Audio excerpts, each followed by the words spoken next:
Chaque grande réalisation, grande ou petite, connaît sa période de corvée et des triomphes. Un début, un combat et une victoire, dixit Mahatma Gandhi.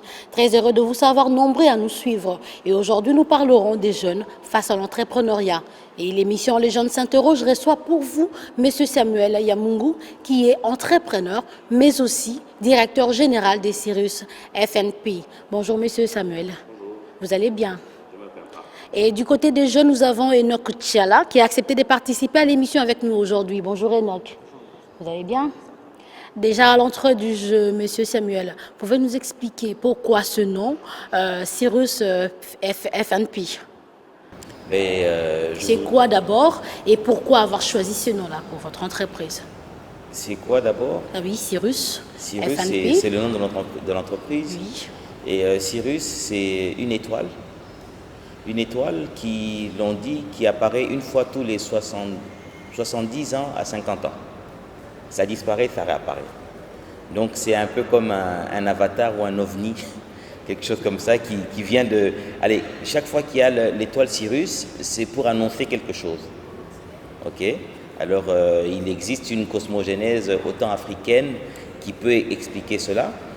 Et de l'autre côté, il y a aussi dans la Bible, il existe ce roi perse qu'on appelait le roi Cyrus, qui aurait, selon l'histoire de la Bible, pourvu aux besoins de la reconstruction du temple du peuple d'Israël quand ils étaient en esclavage par Nabuchodonosor, son arrière-grand-père. Et du coup, c'est comme ce roi Providence, ce roi qui a apparu, parce que même le livre d'Ésaïe, je crois, a prédit sur son avènement 300 ans avant qu'il ne vienne. Et donc, c'est comme ça que nous disons, Cyrus FNP, nous sommes une entité qui avait déjà été prédite pour être une solution, apporter quelque chose qui n'a jamais existé. Pour preuve, nous existons aujourd'hui. Et vous risquez de disparaître comme l'étoile disparaît après un temps. Mais nous n'allons pas disparaître pour rien. Si on disparaît, on va se muer en autre chose. C'est qu'avant nous, il n'y avait jamais eu des grands drapeaux au Congo. Vous savez, le plus grand drapeau d'Afrique centrale, qui est ici à Kinshasa et à Lubumbashi, qui est sur un mât de 40 mètres, et le drapeau fait 15 mètres de longueur sur 10, il existe grâce à nous. Ah, félicitations. C'est une technologie congolaise, et c'est le plus grand drapeau d'Afrique centrale, donc du Congo jusqu'en Afrique du Sud, il n'y a pas. Donc vous verrez des équivalents comme ça aux États-Unis, en Russie, au Portugal, au Mexique, en Tunisie, parce que le plus grand drapeau du monde est tunisien. Il est sur un mât de 60 mètres et le drapeau fait 14 mètres sur 21. Et le nôtre, il est sur un mât de 40 mètres, il fait 15 fois 10. Donc nous avons introduit le Congo dans le Guinness des records des grands drapeaux au monde. Donc vous êtes cette étoile qui manque à la RDC, on peut le dire. Nous sommes une étoile qui est venue apporter notre contribution à l'éclosion ou à l'ascension de la belle vue de notre nation. Et revenons à notre sujet où on parle des jeunes face à l'entrepreneuriat. Y a-t-il un comportement pour un entrepreneur? Un comportement face à l'entrepreneur. Je voudrais d'abord dire que nous sommes au Congo, nous sommes africains. Je veux d'abord dire ceci, le premier comportement, il est important de savoir qui tu es. Qui tu es, ça veut dire tu es congolais et tu es africain. Donc parce que la manière de voir les choses d'un Africain et d'un Occidental, logiquement, de prime abord est différent. Parce que logiquement, on n'a pas les mêmes paradigmes. Et maintenant, il est important de se reconnaître dans son corps avant de pouvoir générer ce que l'on peut faire. C'est un peu comme si je vous demandais à vous, une femme, de me produire quelque chose et avant de le produire, vous allez vous regarder dans quel type de corps vous êtes. Vous êtes une femme ou bien vous êtes un homme, n'est-ce pas? Et en vous voyant en tant que femme, il y a des choses que vous pouvez faire et d'autres choses que vous pourrez c'est-à-dire que vous pouvez faire et d'autres choses ce que vous ne pourrez peut-être pas faire, mais que vous pourrez faire ça au travers de quelqu'un d'autre. Vous voyez? Alors, donc ça veut dire que c'est cette manière que moi j'ai de me dire qu'il est important de se mettre dans un paradigme précis. On est africain et congolais. Donc, quel est le comportement? C'est aussi simple. D'abord, moi je considère cela comme étant comportement crucial, premier, c'est le souci d'abord des autres. Parce que je reviens à ce que j'ai dit tout à l'heure en tant qu'Africain ou en tant que Congolais. L'Africain, c'est quelqu'un qui est toujours, il prend plaisir de voir les autres personnes heureuses. Vous voyez, ce n'est pas celui, je ne parle pas de l'état d'esprit des personnes qui sont aujourd'hui manipulées par la convoitise. Je parle de l'Africain fondamentalement. C'est que quand il voit, vous voyez, le parent, ou bien vous voyez la maman, parce qu'on dit aujourd'hui que la plupart des foyers sont nourris grâce aux femmes. Vous voyez la maman qui vient de vendre le pain, qui vient de faire son travail de champ, je ne sais pas très bien quoi. Quand il rentre à 16 heures et qu'elle prépare, elle est fatiguée. Mais quand elle observe ses enfants en train de manger, ils sont tout heureux, sa satisfaction, elle est beaucoup plus forte que les enfants qui mangent. C'est ça le comportement crucial pour moi de l'entrepreneur. Ce n'est pas celui de se dire que je veux faire ce business pour gagner de l'argent. Je veux faire ce business pour devenir le meilleur ou bien devenir le plus riche du monde. Non, c'est de voir que ce que je veux générer va être une solution des autres. Parce que vous savez aujourd'hui, je donne un bête exemple, ma satisfaction dans le domaine du drapeau, ça fait 20 ans que je suis dans le domaine du drapeau. 20 ans. Vous comptez 1, 2, 3, 4, 20. Ok? Vous ne me connaissiez pas, vous ne veniez même pas m'interviewer. Mais aujourd'hui, vous venez m'interviewer grâce à quoi? Parce que vous avez peut-être vu les ouvrages qu'on a déjà faits qui sont aujourd'hui une fierté pour le pays. Mais quand les gens constatent ces grands drapeaux, vous savez, en général, les gens pensent que ce sont les Chinois qui l'ont fait, on pense que ce sont les Libanais, on pense que ce sont des Blancs. C'est même plus grand que moi. Et moi, ma satisfaction, c'est de voir que d'autres personnes se sont appropriées de ça. C'est ça ma joie. Elle dépasse le milliard de dollars. Aujourd'hui, je peux même me permettre de dire que je peux mourir. Pourquoi? Parce qu'au moins, je me dirais que je suis parti, mais j'ai laissé une trace qui est devenue une solution pour les autres. Donc, vous voyez que la satisfaction n'est pas d'abord d'une comptabilité pécuniaire. La comptabilité de cela, elle est émotive. Elle est de se dire que j'ai apporté ma contribution et qu'aujourd'hui, grâce à ça, d'autres personnes se retrouvent. Ok, j'ai bien suivi, mais quelque part, les jeunes n'ont pas en fait, cette façon de voir les choses. Comment faire pour stimuler cet entrepreneuriat en milieu de jeunes? Vous voyez, c'est comme ça que je fais exprès. Aujourd'hui, j'essaie de vous amener dans un paradigme d'abord local. Parce que souvent, nous avons tendance à vouloir vivre une vie par procuration. On veut vivre la vie de l'autre. Et tant qu'on vivra la vie de l'autre, on ne sera jamais heureux. C'est comme ça qu'on va convoiter, on va continuer à ne pas s'aimer et à ne pas aimer l'autre. Et à ne même pas réaliser l'importance de ce que nous avons produit et être satisfait de cela. Quand tu comprends que tu es africain, tu comprends que tu es congolais, donc ton observation va être congolaise. Tu ne vas pas te regarder avec les yeux de Mark Zuckerberg de Facebook qui est aux États-Unis, qui a d'autres réalités, qui a d'autres soucis, qui a d'autres objectifs. Lui, il a fait les choses en fonction de son environnement. Et par conséquent, ça t'a touché toi. Mais te dire, toi, qui tu es. Qu'est-ce que toi, tu dois faire pour répondre aux besoins des autres, tout en tirant aussi quelque part la satisfaction qui est immatérielle, qui peut faire en sorte que quand tu dors, même si tu as transpiré, même si la journée a été dure, même si les oppositions étaient rudes, mais ta satisfaction est autre. Vous savez, celui qui est porteur d'enfants, une maman qui est porteuse de grossesse, j'ai envie de rigoler et de retourner dans le passé avec l'histoire quand nous étions en 2006 avec la première élection. Le président Kabila qui parlait de Momema qui est à Bundakate, à Soanakate. Vous savez, quand vous êtes porteur de quelque chose qui vaut, vous ne regardez pas la douleur de ce que vous pouvez subir de face. Pourquoi? Parce que vous savez que ma mission, mon objectif, c'est d'accoucher. Et quand j'ai accouché ça, vous savez, quand vous connaissez l'objectif, vous êtes un peu comme immunisé contre la douleur. Vous êtes comme un peu anesthésié. C'est comme si à l'accouchement, vous avez une péridurale. Vous ne ressentez plus rien.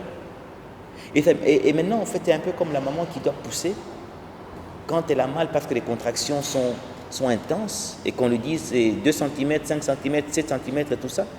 Ça fait mal. Elle transpire dans tous les sens.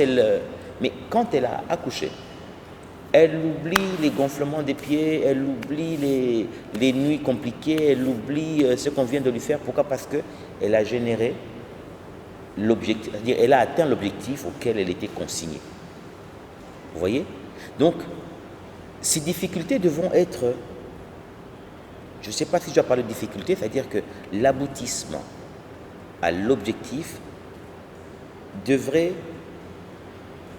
préalablement être mis en considération de savoir qui l'on est et d'où l'on vient et quel est notre objectif. Et en ce moment-là, vous n'allez pas considérer les difficultés comme des difficultés. Parce que toute difficulté n'est pas difficulté. Toute difficulté est souvent pédagogique. Mais quelque part, je me dis, est-ce que c'est facile d'entreprendre ici à Kinshasa ou en RDC pour les jeunes? Parce que pour beaucoup, c'est compliqué. Si c'est facile, qu'est-ce qu'il faut faire? Si c'est difficile, comment faire pour sortir, pour réussir quelque chose entrepris ici à Kinshasa ou en RDC? Madame, entreprendre nulle part sur Terre n'est plus facile qu'à un autre endroit. Mais pour certains, ils se disent en Europe, je vais en Europe, là-bas c'est facile. Alors qu'en RDC, à Kinshasa, c'est difficile. Parce qu'on lui a dit, bien parce qu'il a vécu ça. Parce qu'on lui a dit que là-bas c'est facile. Voilà, parce que ce qu'on te dit et ce que tu vis, c'est deux choses différentes. Vous savez, j'ai peut-être l'avantage, ou peut-être la faveur, ou la grâce d'avoir à faire les choses dans les deux pôles. Vous savez, la difficulté que nous allons... Nous sommes dans une belle salle, n'est-ce pas? C'est climatisé, on n'est pas dehors, on n'est pas un endroit où il y a du bruit comme dans un grand marché, où on n'est pas ceci, cela. Okay? Le cadre dans lequel tu te retrouves ne fait pas l'homme. Un diamant, il n'est pas dit que parce qu'il est dans une fosse septique, qu'il devient un excrément. Vous comprenez? Et un excrément que l'on mettrait dans une salle où il y a du marbre, ça ne fera pas de ça un meuble. C'est vous qui affectez, qui impactez votre environnement. Parce qu'on découvrira ce diamant dans un endroit malpropre, mais celui qui sait que c'est le diamant, il va le descendre et le jour où on sort le diamant de cet endroit-là, ce diamant est capable d'aménager, d'améliorer le lieu. Je vais vous donner un bête exemple. Ce que vous vous dites de votre pays, ce n'est pas ce que les autres disent de votre pays. Vous vous dites que Mboko Otote Kangoto Kabolambon. Mais ce n'est pas ce que les Occidentaux disent. Ils vous disent que le paradis sur terre, c'est le Congo. Parce qu'on est inconscient. Non, c'est pas. En fait, c'est comme ça que je vous ramène dans cet élément de paradigme. Je vous dis qu'il est important d'abord de prendre connaissance de qui vous êtes. D'accord? Je ne dis pas qu'une femme est faible. Je ne dis pas qu'un homme est plus fort. Je ne dis pas. Vous savez, à chaque état d'être que nous sommes, nous avons nos forts et nos faiblesses. Moi, je peux avoir la force physique du coup, mais la femme, elle a la force mentale que nous, les hommes, nous n'avons pas. Vous comprenez? C'est pas parce que je transporte un colis de 200 kilos que je suis plus fort que toi, pendant que le même colis, s'il me blesse sur mon petit doigt, je crie comme un bébé et j'ai besoin d'une femme pour pouvoir me masser. Et grâce à ça, j'aurai la force de me lever le lendemain matin. Si la femme n'est pas à côté de moi, peut-être je ne vais plus travailler parce que je ne me sens pas bien. Cette femme va te dire, tiens bon, ainsi de suite. Mais la même femme-là, elle est capable d'avoir tellement mal. D'accord? Elle a mal, mais comme elle est obligée de pouvoir nourrir son mari et ses enfants, elle va se lever à 5 heures. Elle va faire ceci, faire cela. Mais c'est pas pourtant que la douleur n'est pas. Mais la même douleur, tu le transfères sur un corps d'homme. Comment? Vous comprenez?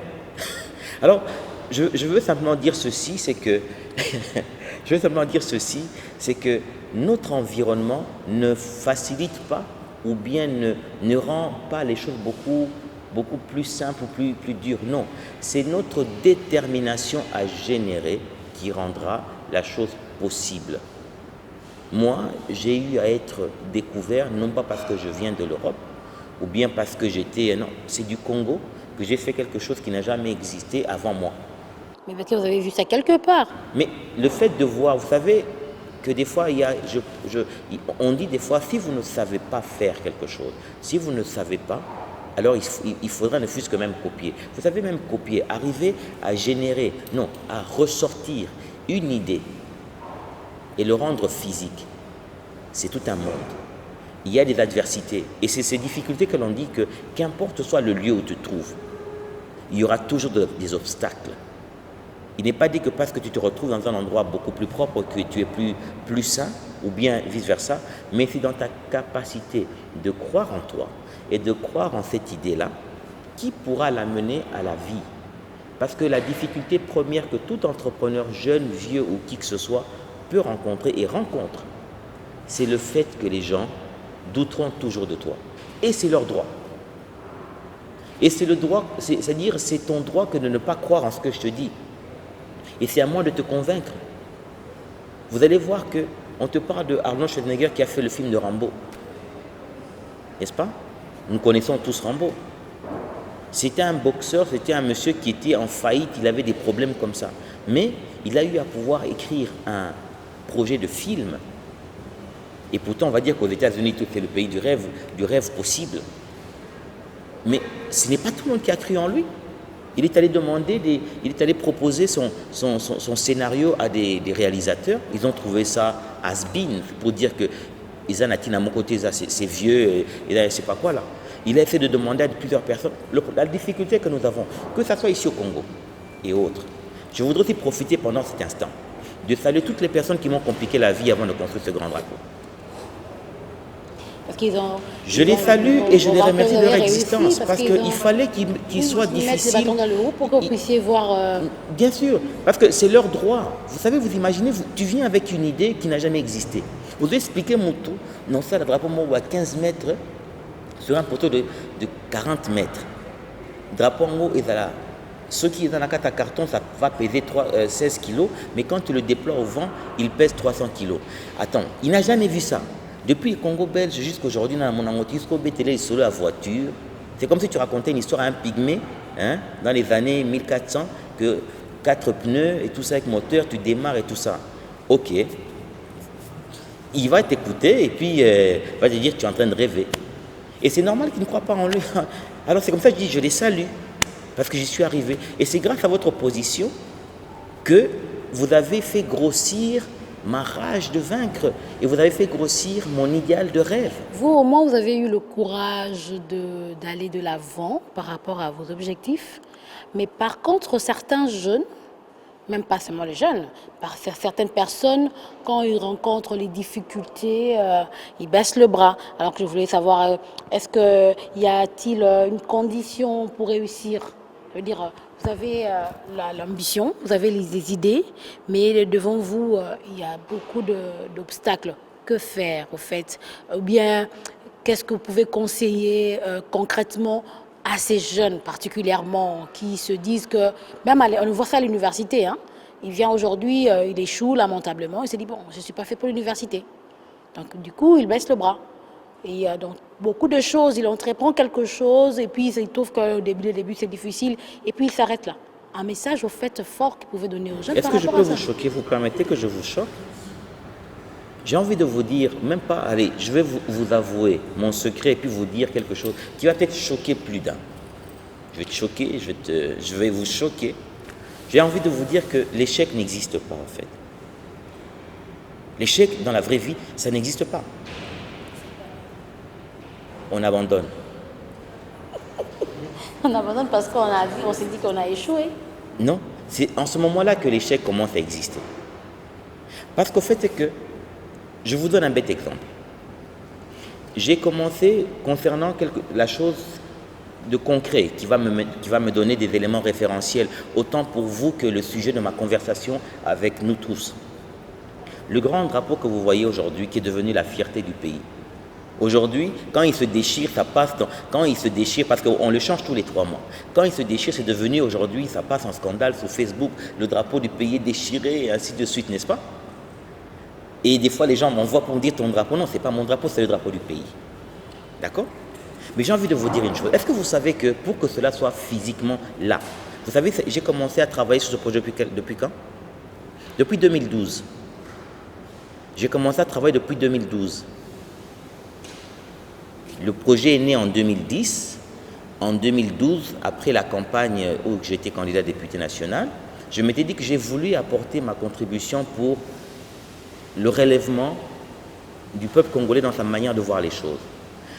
La CENI et tout ça a eu à pouvoir ne pas permettre que je puisse être élu, malgré le fait que dans les sondages à Lukunga où j'étais candidat, 2 jours, 3 jours avant les élections, j'ai été inconnu du bataillon, mais dans les sondages, on avait retenu ma personne comme étant quelqu'un qui a eu à pouvoir bouger les statistiques.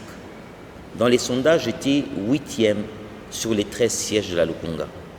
Et le jour du vote, dans tous les bureaux de vote, j'étais 6e, mon nom était 6e. Mais finalement, quand on a promulgué les votants, je n'y étais pas. Vous comprenez? Je n'étais pas au Parlement.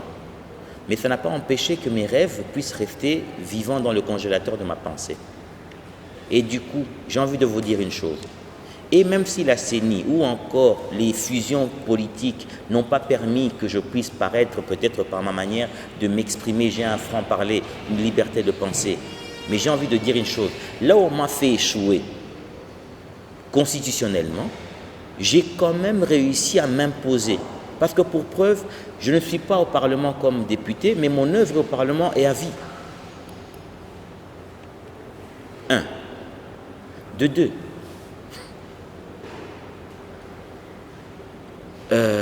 En 2012, vous imaginez un peu, j'ai commencé à démarcher en cherchant à contacter les autorités. À l'époque, c'était le ministre Mende qui était en charge de la nouvelle citoyenneté de la presse. J'ai démarché avec lui, nous ne nous connaissions pas, une des personnes qui ne m'a pas connu, on ne se connaissait pas, mais il m'a aidé. C'est une personne pour qui je resterai toujours reconnaissant. Je me souviens quand j'ai eu à échanger avec le chef de l'État sortant, je lui ai expliqué un peu mon parcours. J'ai dit, il y a une personne qui m'a aidé dans votre milieu, c'est le ministre Mende, je ne le connaissais pas. C'est même pas qu'on va dire, en général, on a ce favoritisme parce que tu es l'ami d'eux, le neveu d'eux, le cousin d'eux, non. Je ne suis pas au Moutété là. Je ne suis pas du PPRD, je ne suis pas de... Il a cru en cette idée et j'ai trouvé ça assez bravissime. Il y a beaucoup de personnes qui vous disent l'amour du pays, mais qui n'ont pas la vision de l'amour du pays et qui ne savent pas encourager les gens qui apportent un apport dans le sens de promouvoir l'amour du pays. Et pour eux, ils pensent que l'amour du pays, c'est eux, non pas quelqu'un d'autre. Vous voyez? Mais Mende, je ne le connaissais pas. Il m'a aidé, il a même fait débloquer une contribution financière sans que j'en puisse le rencontrer, s'il vous plaît. D'accord? Mais nous avons commencé ce projet en 2012 et dans le parcours, j'ai rencontré des autorités, des personnalités qui ne m'ont pas facilité la tâche. Mais en 2018, aujourd'hui, ça a apparu. Aujourd'hui, c'est quoi? C'est l'apanage parce que les gens aujourd'hui le voient, ils pensent que ça a toujours été comme ça. Alors vous imaginez qu'entre 2012 et 2018, si j'avais abandonné, est-ce que j'allais dire que j'ai réussi? J'allais donner raison à ceux qui m'ont combattu, ceux qui n'ont pas cru en moi.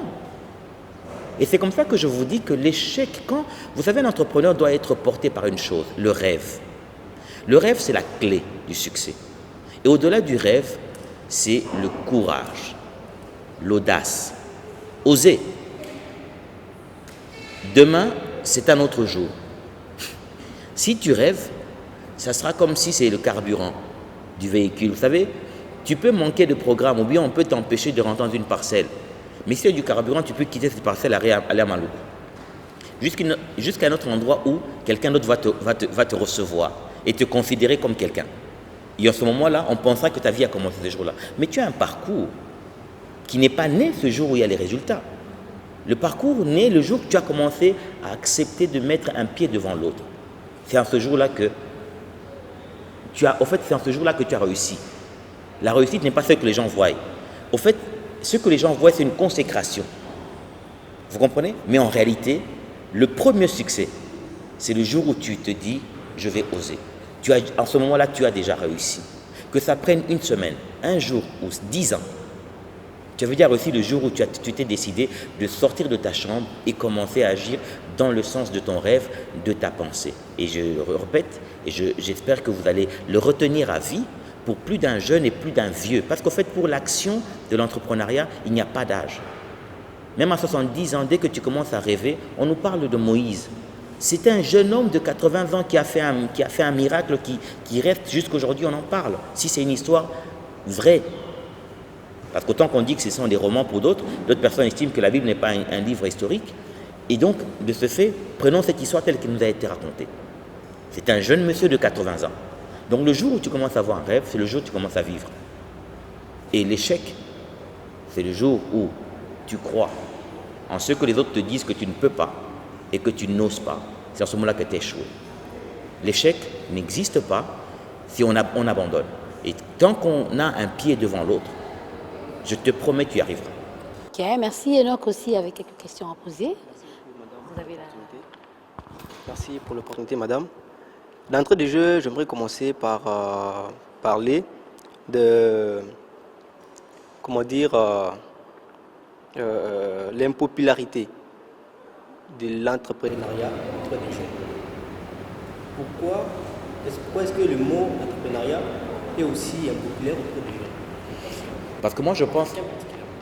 Non, en fait, moi, j'ai juste envie de dire, vous savez, le problème sur lequel que nous avons ici au Congo, nous tous, ou bien de manière générale, on est souvent léger dans notre jugement. On a souvent tendance à penser que les choses commencent à se faire parce qu'on le voit. Allez, je ne sais pas si je veux dire c'est peut-être à cause d'un défaut de mon caractère, de mon éducation ou de ma formation. Je ne veux pas parler de formation académique parce qu'en fait, pour être entrepreneur, ce n'est pas le diplôme qui te fait entrepreneur. C'est un état d'esprit. Au fait, l'intelligence signifie non pas répéter ce qu'on t'a dit. C'est être en mesure de pouvoir remettre en question une évidence qui est devant toi. On me dit que tu es un homme. Je peux aussi en douter. Qu'est-ce qui me prouve que tu es un homme? Parce qu'il y a aussi de ces femmes qui sont aussi assez membrées comme un homme et peut-être, tu vas peut-être même voir qu'elle a même la barbe. Mais c'est une femme. L'intelligence, c'est la capacité de pouvoir remettre en question des évidences pour en ressortir une certitude de vérité. D'accord? Alors, quand tu me parles de l'impopularité qui a trait à ce que l'on parle d'entrepreneuriat chez les jeunes, j'ai envie de dire, ça vient d'où? Parce qu'il m'est arrivé de réfléchir sur ça. Parce que moi, si aujourd'hui j'existe, je veux vous dire une chose, je n'ai jamais travaillé pour quelqu'un. Ça fait 20 ans. Quand j'ai eu à travailler pour des gens, c'est parce que j'ai eu une idée. Cette idée a participé à la construction d'un projet et j'étais dans ce projet-là de par mon idée. Et je me souviens que la chose qui m'a amené à entreprendre, parce qu'à un moment, j'ai voulu faire les choses comme tout le monde. En me disant, Nameka, Koko, tu sais, CV, MONUSCO, parce que moi, je parle à peu près 13 langues. Je parle les 4 langues du pays. À cela, vous rajoutez le Ngwandi, le Kimongo et le Kinyarwanda. Et au-delà de ça, vous mettez le français, l'anglais, l'arabe, l'hébreu, le suédois et le mandarin. Et du fait que j'étais assez polyglotte, on m'a dit qu'il y avait une proposition de... Bref, j'étais censé travailler à la MONUSCO, à la MONUC à l'époque. Ça n'a pas marché. Chaque fois que j'ai essayé de faire les choses pour les gens, ça n'a pas marché. Mais souvent, quand je devais être sélectionné de par mes atouts ou bien mes talents par quelqu'un pour dire, écoute, je vois que tu sais faire telle chose que tu ne peux pas m'aider. Ça marchait, ça arrivait quand même à générer quelque chose. Je vais te faire une petite confidence. J'ai gagné pour la première fois, la somme de $800 grâce à mes idées. Vous savez, j'avais quel âge? J'avais 16 ans. J'avais 16 ans, j'ai gagné $800 grâce à une capacité de rêver, ici à Kinshasa, $800, d'accord? Alors, donc, vous imaginez bien que ce sujet dont nous sommes en train de débattre me touche personnellement parce que je suis l'issue, je suis un produit à 1500% de ce thème.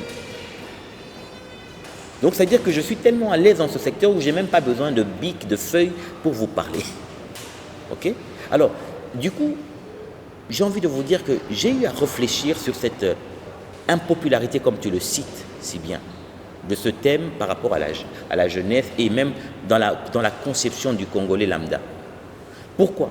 Parce que le problème, c'est qu'après l'indépendance, les gens étaient sous la colonisation, oppressés par le colon, Parce que ce n'était pas des parties de plaisir. Hein. Vous savez, aujourd'hui, quand on lit les livres, on a l'impression que vous étiez en vacances. Hein.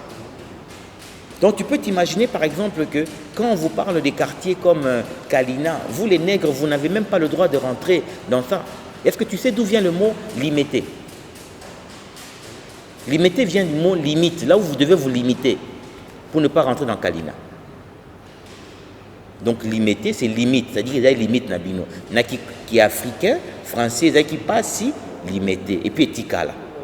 D'accord? Donc tu imagines un peu Namboka no moko pour les kabebisika mosusu oza limité. Pour ne pas dire oza limité. Et pas chez Bino, mais mutanga osala azosala bilo ndenge wana za mpaya. Aibi pe bakokonete. N'importe quoi, hein? Il y a ma casse. Alors du coup, en fait, tu imagines un peu dans cette oppression. Le rêve du jeune, du Congolais, c'était plutôt de devenir comme un blanc. Pour se sentir quelqu'un. Parce que dans ta peau de noir ou d'indigène, tu te sentais avili, servile, obligé, toujours dans l'obligation, jamais dans le devoir. Non, dans le devoir, non, dans le droit. Et du coup, au fait, c'est que il a commencé à naître un instant du rêve quand tu avais des personnes qui commençaient à faire ce genre de manifestation pour apporter l'issue à l'indépendance. Je vais quand même vous la faire très court pour ne pas rentrer dans les détails. Du coup, vous avez ces personnes qui ont eu vous savez, à l'époque, on vous dit, quand les Blancs cherchent un peu à décélérer l'accélération sur la pression sur vous et même sur les étaux qu'ils mettaient sur les Noirs, les nègres, où ils autorisent Thomas Kanza, le vieux Thomas Kanza, le Papa Losembe, à être les premiers universitaires. Et vous savez, c'était quoi leur option dans laquelle ils étaient universitaires? C'était de la psychopéda. En fait, c'est psychopéda, ok? Psychopéda. Et vous allez voir que dans notre inconscience, déjà de par ce rêve-là, vous allez voir que quand on était plus jeune, on grandissait, c'était comme si il y a évolution. Mais pourtant, la psychopéda, c'est une option de vous rendre toujours limité. C'est une imbécilité en fait. C'était une imbécilité. Ça veut dire qu'on voulait faire de vous, soi-disant libre, mais vous devez toujours être soumis. Ça veut dire qu'en tant que psychopédagogue, moi, l'idéologue, le blanc, je vais te transmettre le savoir que toi, tu vas transmettre à d'autres personnes. Au fait, tu vas répéter. Tu vas être un tchakou. Tu comprends? Alors, excusez-moi de ce temps d'histoire que je vous mets dans le... ouais. Alors vous devenez des tchakou, des perroquets, qui périclitaient les propos de celui qui se considère comme savant, comme modèle, le blanc. D'accord? Et du coup, quand on a ouvert l'éducation, entre guillemets, aux nègres, tout le monde voulait commencer à faire comme les 5. On appelle ça la psychopéda. Mais au fait, c'est que Tokoti Nakatia et Ouloulou Yabuzoba, au fait, est belé. Tu comprends? Et maintenant, quand il y a eu à voir l'indépendance, on vous parle de Lumumba, de Tchombe, et ainsi de suite, ceux qui sont partis à la table ronde et qui reviennent, et tout ça, indépendance et tout ça. Du coup, au fait, c'est que pour le jeune de l'époque, le rêve, pour eux, c'est de devenir comme Lumumba. Pour être en mesure de m'asseoir avec le blanc, c'est que je dois faire la politique. C'est comme ça que tu pouvais voir que la Bako était totalement remplie de Bakongo. Tout le monde voulait faire la politique. Que ce soit le MNC de Lumumba, rempli des Balouba, des Batetela, les autres, et des gens du Bandundu pour faire en sorte que tout le monde voulait faire la politique. Au fait, le rêve était maintenant, pour devenir quelqu'un, il faut faire la politique.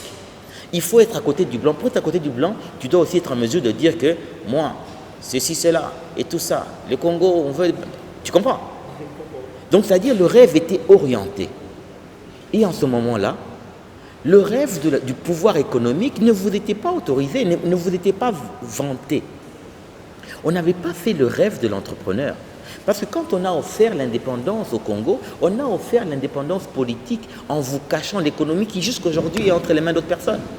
Parce que déjà à cette époque-là, si on vous avait miroité que tu pouvais devenir quelqu'un en vendant du charbon, un sac, et si tu le vends à 100 000 personnes, tu le vendais à $10, eh bien tu vas quand même avoir 100 000 fois 10. ça va faire de toi tel que tu ne vas même pas regarder le politicien. Aujourd'hui, ce rêve d'être entrepreneur, il est mal vu. Pourquoi? Parce que les gens ont une orientation du rêve comme étant celui du politique pour devenir quelqu'un. C'est comme ça que tu vois que quand il y a des campagnes, vous avez 100 000 personnes qui sont candidats pour 500 sièges. Pendant que, logiquement, les politiques sont des exécutants de l'économie. On nous dit en français que parle-moi de ton économie, je te parlerai de ta politique. Ce n'est pas le contraire. Parce que les politiques, ils ont des rêves, mais ceux qui financent les rêves, c'est l'économie. Donc aujourd'hui, il est important que toi et moi, jeunes, arrêtions de regarder ces imbécilités des partis politiques. Ce sont des imbécilités. Excusez-moi de l'expression. Pourquoi? Parce que dans la politique, des personnes qui sont en perte de vitesse, ils vont commencer à t'apprendre à te dire que toi, tu n'es pas mon frère parce que tu es petit de taille, parce que tu es moussakata, parce que tu es ceci, pour que celui qui fait le plus de vent, celui qui vend le plus la haine pour avoir une coterie autour de lui, il peut être élu. Et finalement, il va être élu sur le sang des tierces personnes. Mais par contre, l'homme économique, celui qui entreprend, quand il pourvoit au pain, ceux qui mangent le pain, est-ce qu'ils ont des tribus? Ceux qui vont manger ton produit, ils n'ont pas de tribu.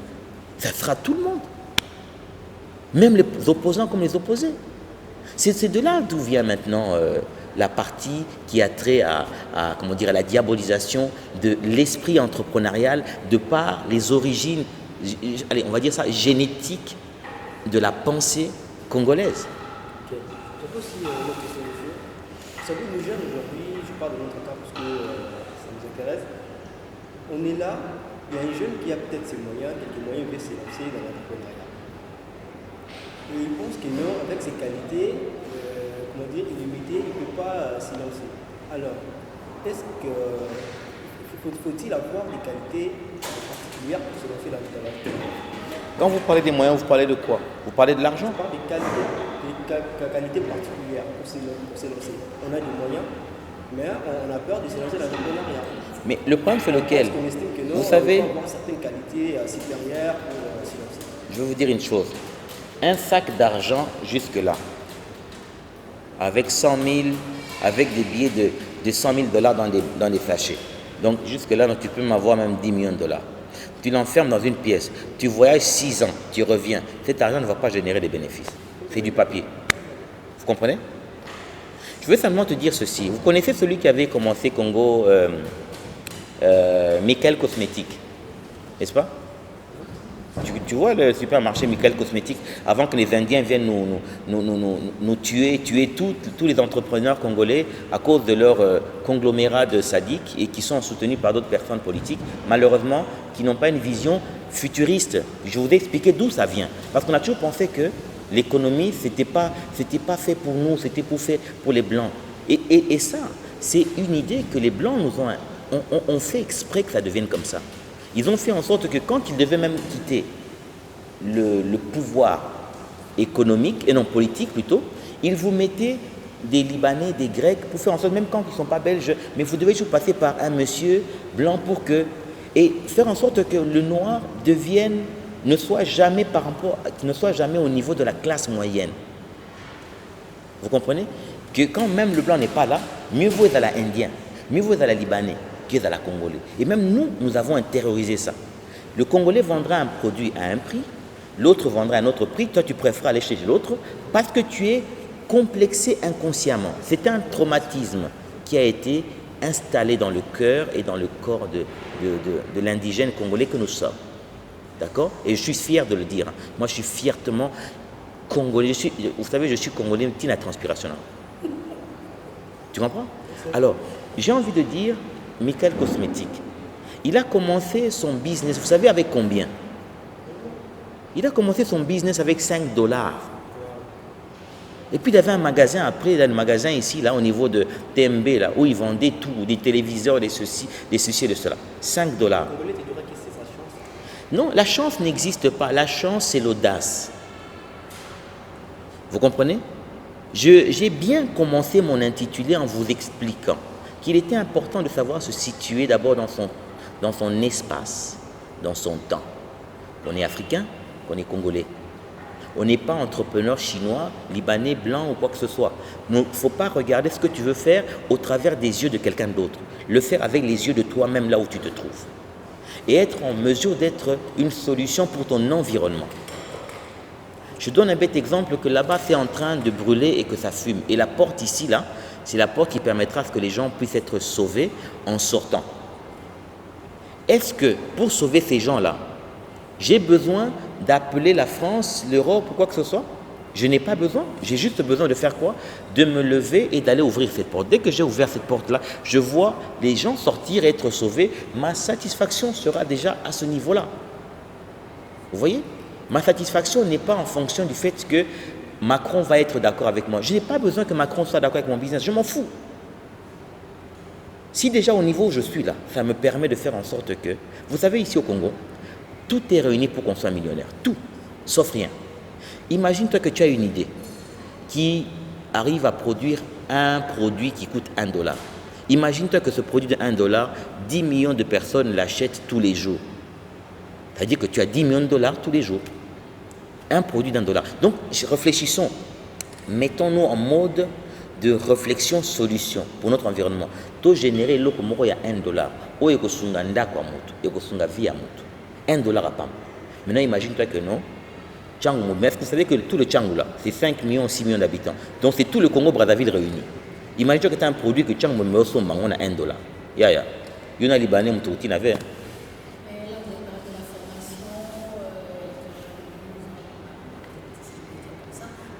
Non, pas la formation, la déformation. Non, moi j'appelle ça la déformation. C'est une déformation. Ce n'est pas une formation.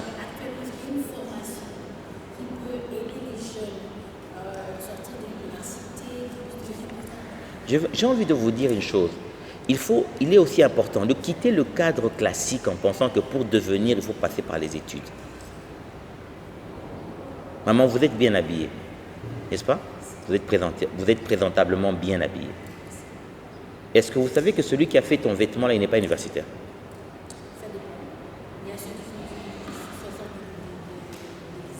Mais là, vous êtes en train de supputer, vous êtes dans la supputation.